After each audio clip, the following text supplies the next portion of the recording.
Let's unlock some next level stuff today. Six-figure secret weapon coming up.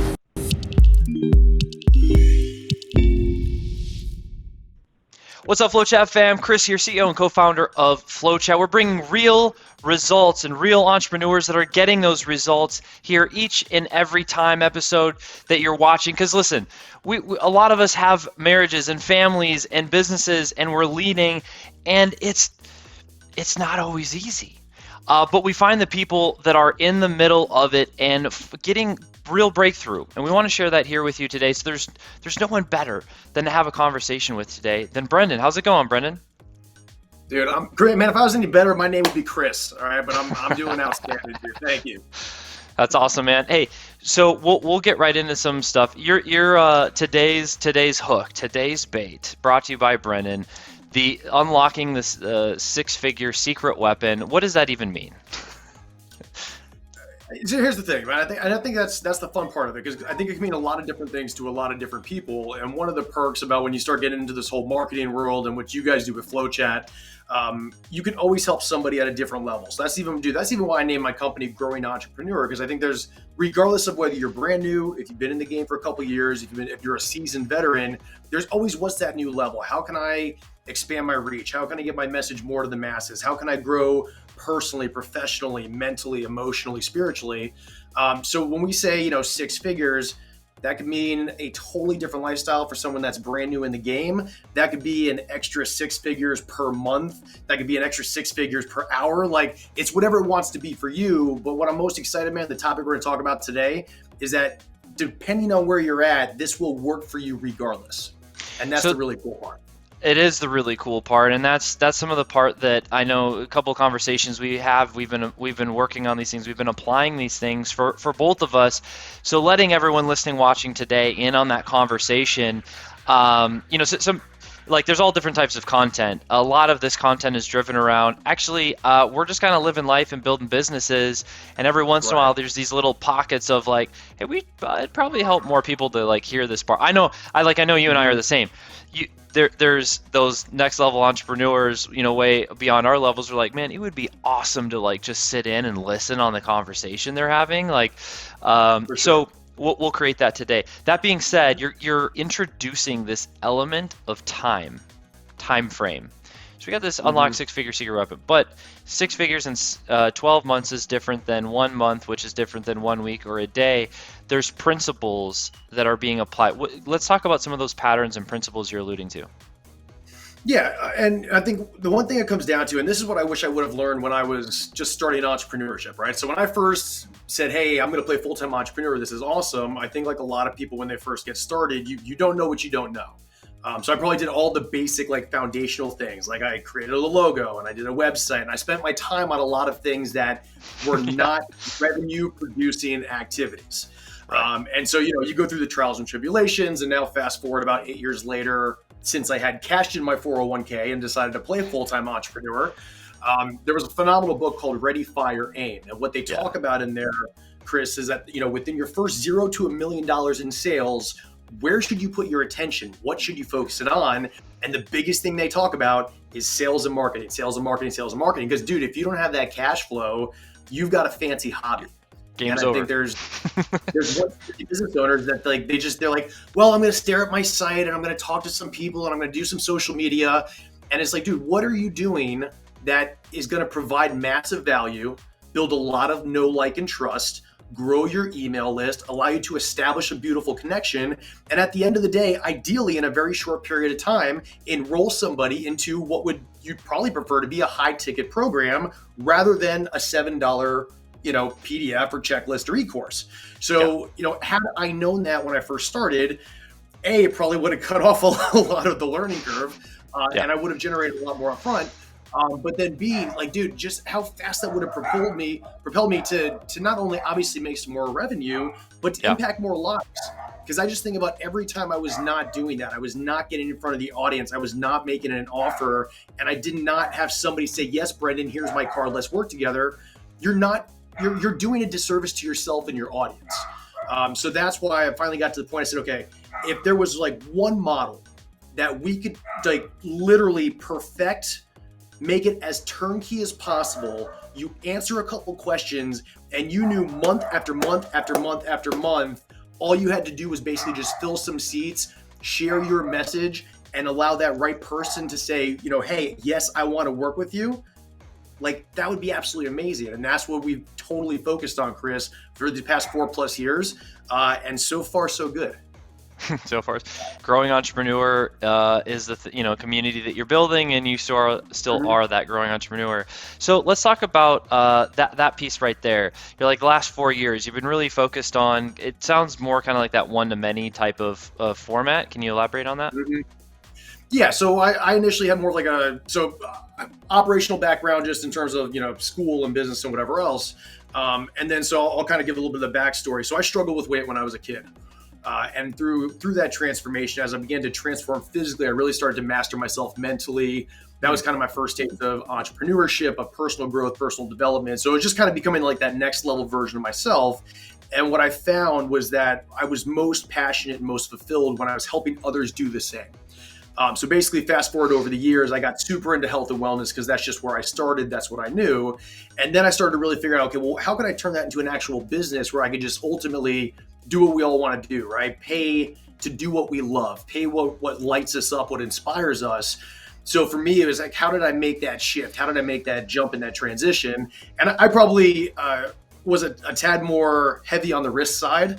And I was willing to do that whole Tony Robbins, just burn the boats and just let's play hard, go fast. Let's play hardcore. Let's just do it. So you cash in the 401, and I'll never forget this. I remember I went home to the wife, and my now fiance, and I said, babe, can I play full-time entrepreneur? Can I cash in my 401? Will you support me?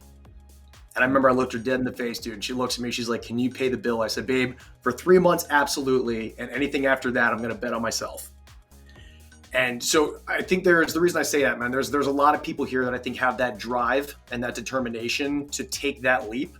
And I will tell you, Chris, 100%, that was the scariest and the best thing I ever did in my life. Because yes, while you go through all these trials and tribulations and all this craziness and the nights where you don't know how you're going to pay the rent and everything else that comes with that, it's totally possible. So that's the first and foremost good news. The second piece is, now I want to, had I known what I know now, and invested probably in even more coaching and even more networking and everything else, like, it took me a minute to get up to that part.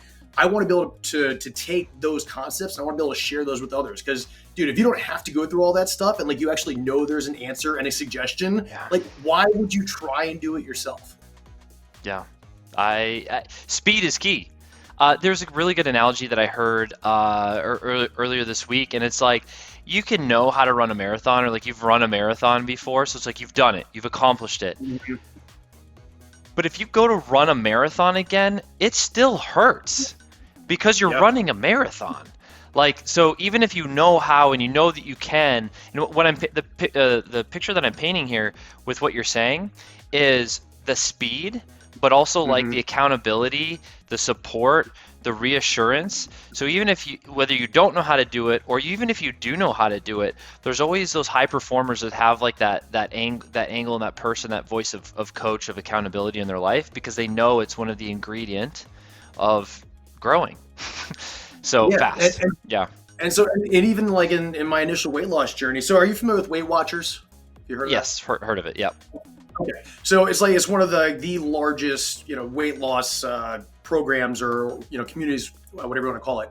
And what I thought was really interesting, so my mom had started with that because, my parents both struggle with weight. I struggle with weight. So they took me through that process. And what I learned really quickly, Chris, is that when you take a lot of people and you put them in a very specific environment, headed in one very specific direction with a very short, specific time frame with accountability, studies have shown that your results skyrocket tremendously.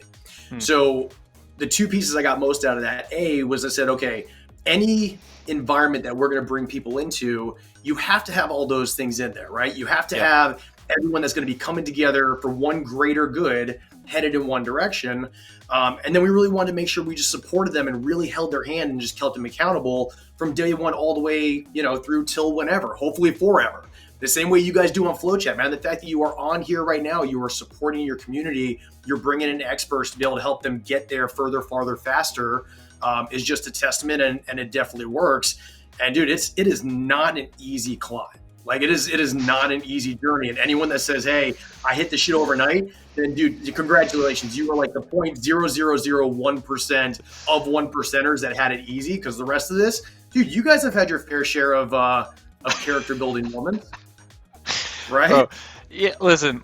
I was just talking about this in a different mastermind earlier this morning, and we were laughing because it's like, oh yeah, in the last 12 months I've done da da da da da. It's like, yeah, but if we kind of like look behind that, if you look at the last 3 years before that growth period, you were flailing. And then once you finally figure, it's the equivalent of you and I looking at the market and saying, oh, see, in the past, and we're saying, oh, see, in these years, this is where you buy in, this is where you sell. It's easy to look back and say, oh, like here's where the growth years, and that's the best. There's always so much more to the picture. A lot of times, learning what to do is also learning what not to do. It's really both happening at the same time. Not to get too deep on it, but yes, the ups and downs and the journey is like, if I knew, I'm sure someone listening, watching this right now, and I know this is what you're communicating, Brennan. If we really knew what entrepreneurship was in the beginning, would we have done it? I don't know that I would have done it.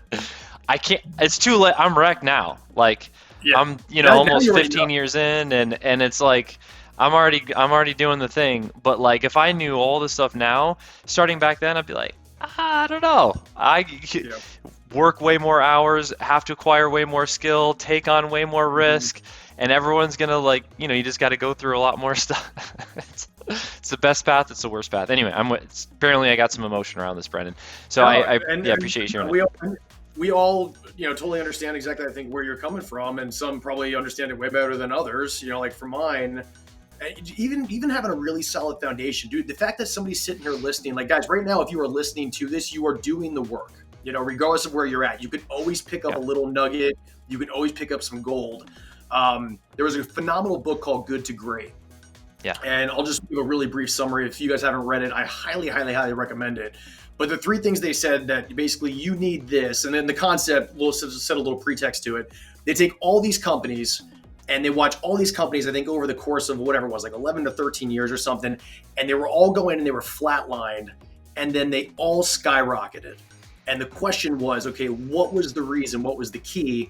And they said, as long as it makes financial sense, you're the best at it, and you're doing what you love. And as long as it meets those 3 criteria, then you're golden. And then the other portion, behind that was obviously you got to have the right person on the right bus, in the right seat. So he's like, just knowing that, just knowing some like really basic, solid concepts, dude, those over the past 8 years have been like okay, I know what needs to happen. How do I actually apply this to like what I'm doing now? And I think part of the biggest struggle, and even like when I bring in this 6-figure piece, it's like you can watch so many other guys that go out there and crush it, but sometimes you just got to figure out like what works for you. Like, dude, for me, I knew I had all these different skill sets, right? Okay, I was good at this. I was good at this. I could do this. I knew this worked, but I didn't know how to articulate that. Like, I didn't know how to, in like 20 seconds, come on and say, I help this kind of person achieve this kind of result in this kind of time period guaranteed. And I think the second that I did 2 things, one, I got really clear on what that sentence was, which was huge for me because then people understood what I did. And then the second part, and this also changed the game. There's a gentleman that I went to his mastermind. He said, guys, what's your moonshot? And I said, Jared, what the hell is a moonshot? He's like, your moonshot is your thing that you set out there that scares the shit out of you, but it also excites you. And now you have something to go for every single day. And if you don't hit that, think about how many people you let down. So initially I had clarity. I'm like, hey man, I'm going to be the challenge guy. This is awesome. I'm going to help a bunch of people do it. And he said, okay, well, give me numbers. How much by when? And I said, I don't know, man, 5,000 in the next few years. He's like, no, that's not good enough, dude. Sit down. He said, add another 0 on that and give yourself till the end of 2025. And dude, I kid you not, man, I stand up. I had written this down and I look at this thing and I'm like, holy crap, I'm about to speak this into existence, dude. And I read it. I said, I'm going to help 50,000 online entrepreneurs launch an event by 2025. And after I said it, man, I was sitting there, I was like, holy hell, like I'm actually going to do, because here's what was really cool. Say? Yeah. What did I just say, bro? What did I do? And the funny part is too, the second you claim something in your business, and guys, I'm going to tell you right now, out of all things we're going over, please do something like this for yourself. When other people know what your mission is and it is that big, people will naturally tend to gravitate towards you because they're like, he or she is a big player. I want to get to know them. And I kid you not, bro, I had at least one person within a 24-hour window reach out to me and say, I don't know who you are. I don't know what you do, but I want to work with you in some form or fashion because I like what you're up to. And I've seen nothing but just really cool stuff, because when you put a big claim out there and you put all your energy and effort behind it, man, you can't help but naturally vibrate and gravitate really cool things towards you. If you're not a little scared, a little excited, a little push and pulled, in that direction, more than likely, nobody else will be either, including your team, that alone, strategic partners, or even customers. So it's like what you're saying is, first, it always starts like internal generally, right? And then becomes a reality. And so as you're describing, are you even excited about what you're talking about? Do you carry any, belief or energy around it? And then that stuff's contagious. I don't understand, how all the quantum works, but it's not nothing. So the journey goes on. And I think the other part about that too is, and I see a lot of people when you get started, obviously you want to try different things, right? So I was like, hey, I'll try this, I'll try. And it is a full blown, it was like an experiment for me. Did I want to work with all women? Did I want to do women and men? Did I want to do websites? Did I want to do development? Did I want to do straight life coaching? Do I want to do a mix of the whole damn thing? And so part of that, what made it really challenging was I didn't have clarity. And the one biggest thing I noticed is that if I want any results in my life, you have to be clear on what it is that you want. How did you get that clarity for you? If you can share with people, how did you get clarity for those listings so they can get theirs? A lot of time to myself. Okay, like journaling? It could be a mix. It could be journal. It's probably a mix of all the things. So I'd say journaling was a piece of it. Having a winner's routine first and foremost, and here's my version of that. Yeah. Look at anybody who's a high performer, and they will all say that they all have very typical morning routines. So for mine, and I've been doing this since I really got into the whole health and whiteness weight thing since I was probably 17, 18, and I'm 34. I wake up every day pretty much religiously at 4 a.m. and I do one of a couple things. I practice Spanish so that way I can, keep my mind active, and my girlfriend's Puerto Rican, so I kind of have to. I practice piano. So I want to also, dexterity wise, I want to have a hobby that I can enjoy. And then I usually will meditate for some form of 5, 10, 15 minutes. And then I go and work out. So that is my every single morning. So usually, just like The Rock says, you do so many things before the sun even gets up and you beat everybody to it. So I already have a lot of productivity. Here's the deal, man. I want to give myself the best fighting chance that I can to be mentally sharp, emotionally sharp, physically sharp, relationally sharp. I want to, I'm not going to have the answers right out of the gate, and I know that, but if I operate on all 12 cylinders, eventually it will come as long as I keep pushing. But I think a lot of times people stop way before they should because they got something inside their mind that says, that's too hard or that's too much. Dude, there's no too hard or too, you just keep pushing until you freaking break that barrier, and eventually something will happen. And here's the deal, man. Pick that one thing that makes sense. And that's why I just said that book. It's got to make financial sense. You got to be the best at it, and you got to love it. If you can put all three of those so simplistically into one thing that is scalable, i.e. software, and you can leverage that for your business and then be able to teach others how to do it, dude, build a system around your knowledge that becomes the McDonald's French fry. That literally whatever you are good at, you can take that, you can bundle it and say, okay, whenever I go to work with somebody, here's the result I get them in this period of time. And it's always step 1, step 2, step 3, rinse and repeat. And then whale the shit out of that and tell everybody about it.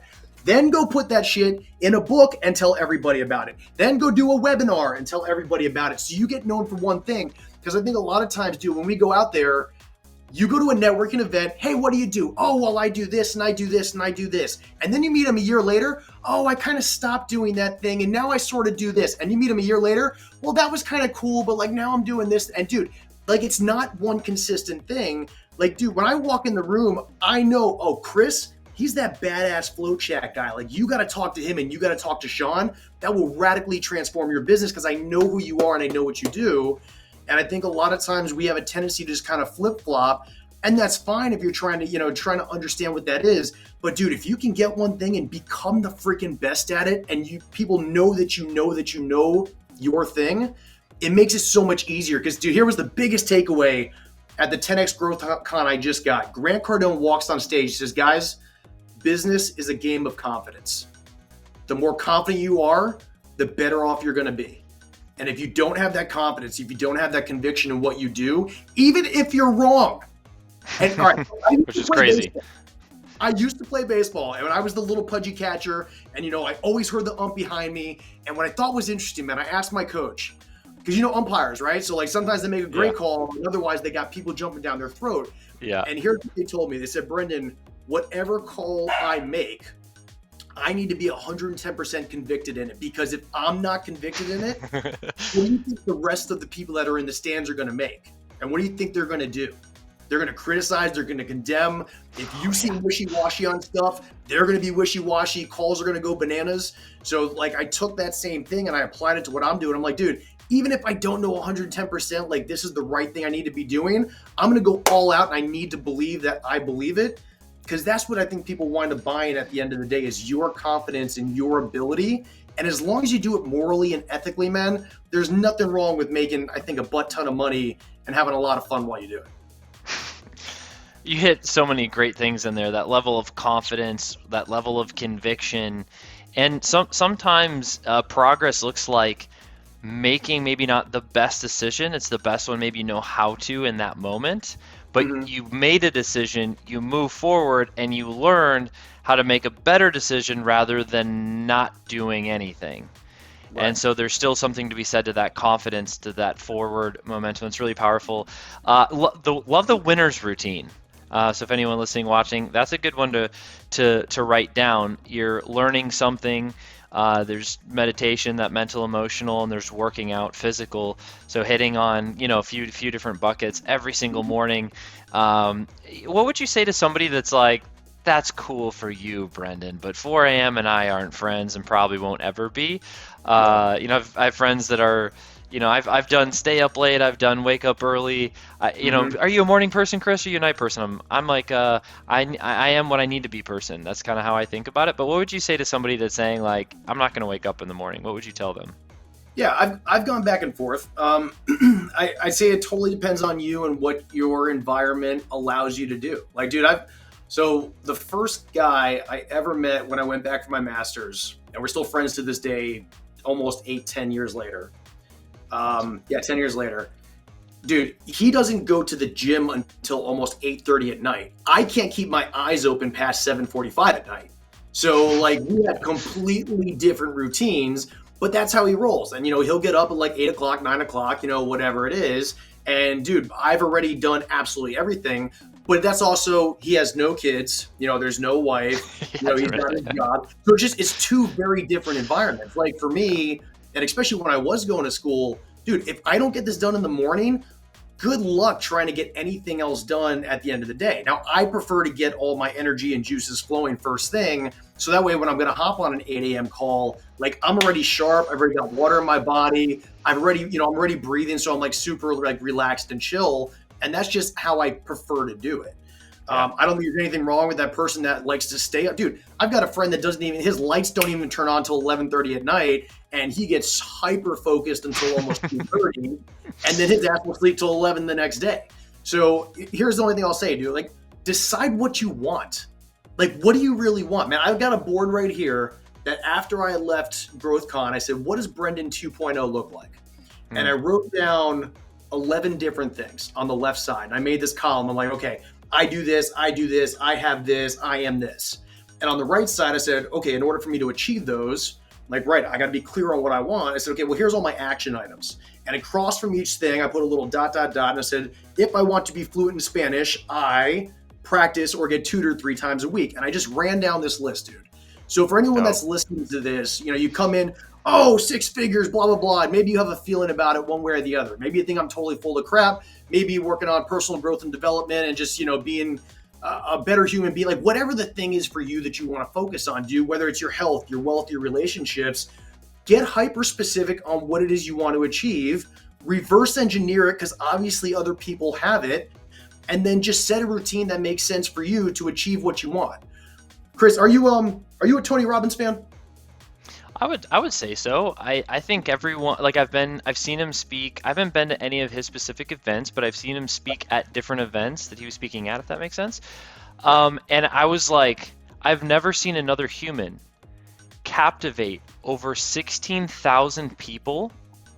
Like, I'm in the very back. Tony Robbins is a giant. And he looks like an ant because I'm so far away from him because there's in between him and I, there's over 16,000 people, not stadium, flat seating, and people in the back aren't chit-chatting.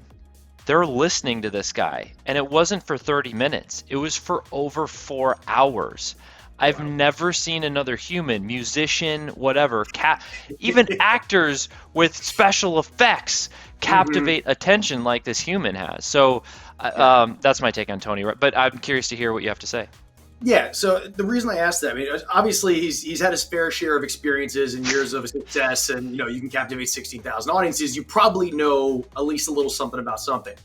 And I remember I watched him over 30 businesses, over $1 billion, like however many billions in sales, and there's a few other things too. Yes.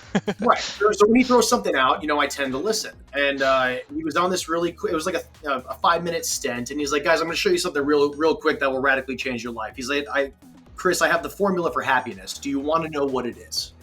Yes. Okay. And I said yes too, right? So everybody it's like this is the formula. This is super simple. Frame set. Let's go. Right. So he said, when your BP equals your LC, then you create happiness. If your BP does not equal your LC, it doesn't create happiness. So now the question is, what is BP and what is LC? So BP is your blueprints. What is the blueprint inside your head on how you see things? And your LC is, what are your life conditions? So like what's going on actually in your life? So if mentally in your head you see yourself, I'm a physically fit dude and I have a beautiful wife and blah, blah, blah. But your life conditions has you eating pizza every other night. You're 40 pounds overweight. The last girl just dumped you. Obviously there's incongruency there. So now because these don't balance out, you're unhappy. So from that perspective, the concept, and I'm not trying to go like all woo-woo or like go off topic, but dude, these are all the things that make the difference between, I think, somebody that's radically successful in every area of their life versus just, hey, let's go make a shit ton of money. Because there's plenty of guys that are miserable and have, millions, billions in the bank. So, what I hear you saying is a very pragmatic, practical, be aware of what you're feeling and thinking and saying and what you're actually doing. And a lot of times those are very different.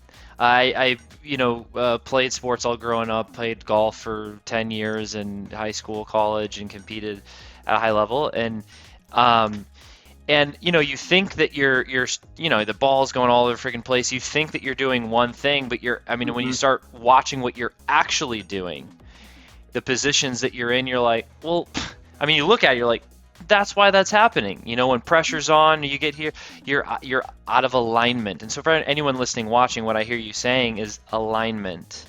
You're like, I've been stuck for 3 years, Brendan. I've been stuck for 4. It's like, because you keep thinking and wanting some of these things, but you're saying life conditions are not matching your blueprint. If you would just sit down, this isn't like a hour journal session. This is like, think about it for 10, 15 minutes. Just write them down and then, maybe evaluate your patterns over the next 1 to 3 days and realize, I see why this is so far, how disconnected this is. So that's kind of what I hear you saying. Yeah, no, you're right on the money, man. And I think it's the same thing for this business stuff. Somebody says, hey, how can I finally hit that 6 figures this year? How can I finally hit that 6 figures this month?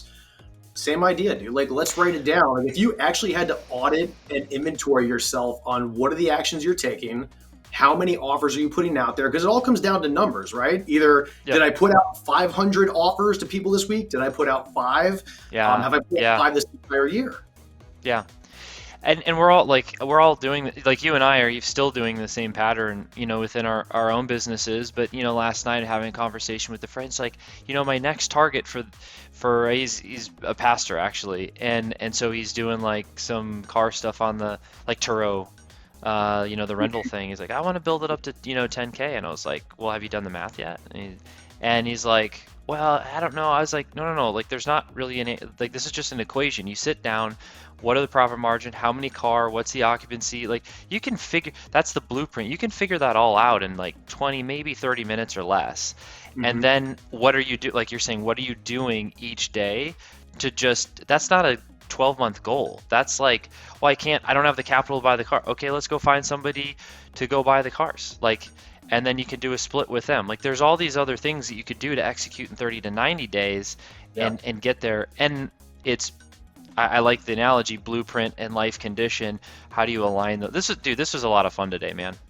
Yeah, dude. And I know sometimes we just kind of like, hit it with a bunch of fun stuff, but hopefully, guys, if you're listening to this and you got some takeaways, some of those things that you can apply, hopefully you got a couple of ahas, nuggets, and it, make some big changes. You're listening to a gentleman that is a high performer, that's living it, physically, that's living it business-wise, and is either actively tanning or just naturally way more tan than myself. And you can too, right? And so some big takeaways. Blueprint and life conditions, with alignment. That's a really powerful takeaway. The winter routine doesn't always happen in the morning. It happens when it fits into your life, but it fits in a 24-hour cycle. That's a really big takeaway. And then as we're talking about, some of the patterns with, if you can listen to me again, that'd be helpful. The community, people being focused all at the same thing in like a set period of time. It helps richen the environment, and just it transforms how you're thinking and belief. It breaks through different barriers, and it's this challenge format, which kind of embodies those elements that really transform your life personally. So those are kind of the three buckets, takeaways that I was hearing you say today. You nailed it, dude. A+. Win some, you lose some. Just, going with a good attitude, happen to come out with a W. All right, man. Hey, appreciate it, Brendan. Anything else you'd like to share with everyone today? Yeah, guys, just get connected with Chris and his team, man. Like, I love what you guys do. I love the passion you put out there. And if there's anyone, I can do any service for it, if you want to reach out and just brainstorm, I'm always happy to do that with you too. You can tell that he's a very giving guy. In fact, on the bottom of the screen, facebook.com/groups/growing entrepreneur is the community that he's building. He's doing some really badass things, which is worth talking about and sharing with you all. Brendan, I appreciate it. Man. And thank you for your time and your attention. The time and attention that Brendan and I have is very valuable to us, and we value yours as well. That's why we only focus on bringing real entrepreneurs that are actually getting real results to bring us further, farther, and faster. We're going to do the same thing with more content coming up. Appreciate you guys.